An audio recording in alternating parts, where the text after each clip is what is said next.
ઓમ ગણેશ. ચાલો સત્સંગ કરીમાં એકવાર પુનઃ આપ સૌનું સ્વાગત છે. અને જે રીતે આ ચૈત્ર નવરાત્રિનો આરંભ થઈ રહ્યો છે, તો નવરાત્રિ ક્યારે શરૂ થશે, નવરાત્રિ ક્યારે પૂર્ણ થશે અને ઘટ સ્થાપના, કલશ સ્થાપનાનો સમય શું છે, એ આજે હું તમને આ સત્સંગમાં શ્રવણ કરાવીશ. જો તમને આ સત્સંગ વિશે વિડીયો પસંદ આવે તો લાઇક કરજો, શેર કરજો અને ચેનલ પર નવા હોય તો સબસ્ક્રાઇબ કરીને ઘંટીનું ચિહ્ન દબાવજો. તો ચાલો સત્સંગ શરૂ કરીએ.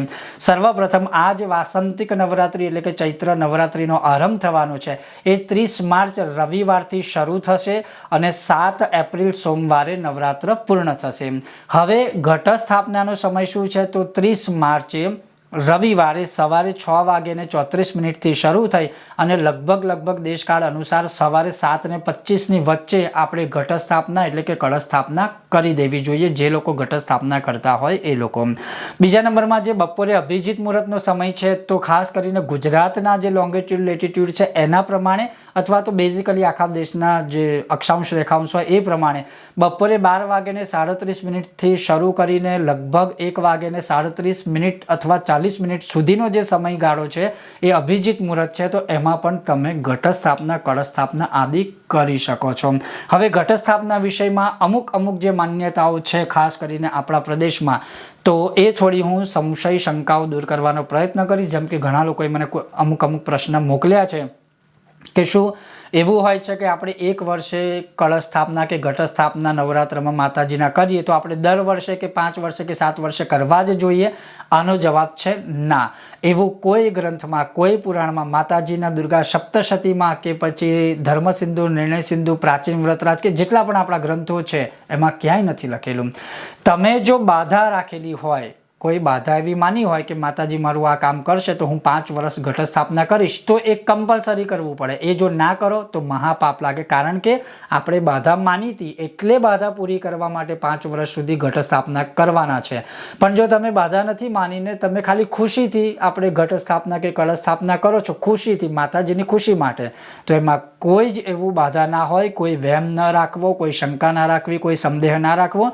માની લો કે આ વર્ષે આપણે સમય, સંયોગ, સંજોગ એવા છે કે ઘટ સ્થાપના કરવી છે ખુશીથી માતાજીની, તો કરી લીધા. અને આવતા વર્ષે કોઈ એવા સંયોગ હોય કે દેશકાળ અનુસાર આપણે ન કરી શકીએ, તો એમાં કંઈ માતાજી આપણને કંઈ દોષ નથી લગાડવાના. તો આવી અમુક જે માન્યતાઓ છે એ માન્યતા પ્રમાણે ચાલવાની જરૂર નથી. બાકી તો સૌની મરજી. પણ કહેવાનો અર્થ છે કે શાસ્ત્રમાં એવું પ્રમાણ નથી કે તમે એકવાર કરો તો તમારે આખા જીવન સુધી કરવા પડે.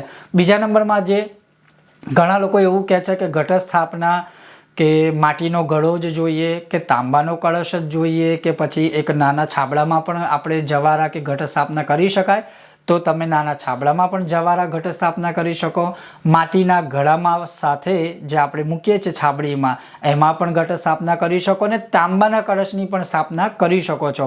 પહેલાંના સમયમાં તાંબાના કળશ બધા રાખી શકે એવી પરિસ્થિતિ કે એ સમય એવો નહોતો, એટલે એ જમાનામાં માટીના ઘડા હતા. જેમ કે ઘણી બધી વસ્તુ અત્યારે આપણે ચેન્જ થઈ ગઈ છે સમય અનુસાર ને પરિસ્થિતિ અનુસાર. તો તમે માટીના ઘડામાં કરો કે છાબડામાં કરો કે પછી જે માટીનું મોટા કોડિયા ને બધું આવતું હોય એમાં કરો તો પણ ચાલે. દેશ કાળ સ્થિતિ અનુસાર કરવા જોઈએ, એવું કંઈ જ નથી કે આ બધું કમ્પલસરી છે.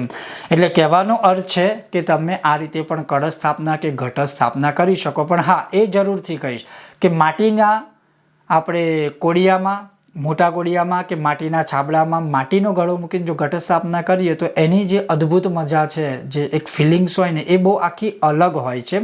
કારણ કે માટીનું પાત્ર છે એટલે એને ધીમે ધીમે નીચે પાણી મૂકીએ ને મળતું રહેતું હોય ઓટોમેટિકલી, એટલે જવારા પણ બહુ સરસ થાય.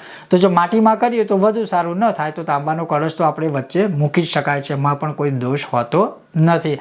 તો આ 2-4 પ્રશ્ન તમારા હતા જેનો સંશય દૂર કર્યો. અને નવરાત્રિ ક્યારથી શરૂ થઈ રહી છે, ક્યારે પૂર્ણ થશે અને જે આપણે ઘટ સ્થાપનાનું મુહૂર્ત છે, બધું આજે મેં તમને શ્રવણ કરાવ્યું. હજુ પણ ઘણું બધી વસ્તુઓ છે સત્સંગના માધ્યમથી તમને નવરાત્રિના વિષયમાં ચરિત્ર હું તમને શ્રવણ કરાવીશ. જો તમને આ વિષય સત્સંગ પસંદ આવ્યો હોય તો લાઇક કરજો, શેર કરજો અને ચેનલ પર નવા હોય તો સબસ્ક્રાઈબ કરજો. ખૂબ જ જલ્દી મળીશું નવા વિષયના વિડીયો સાથે. ત્યાં સુધી તમે જોતા રહો ચાલો સત્સંગ કરીએ મારી સાથે. ઓમ ગણેશ, હર હર મહાદેવ, જય માતાજી. આપનું ને આપ સૌનું અવશ્ય ધ્યાન રાખજો. ઓમ ગણેશ.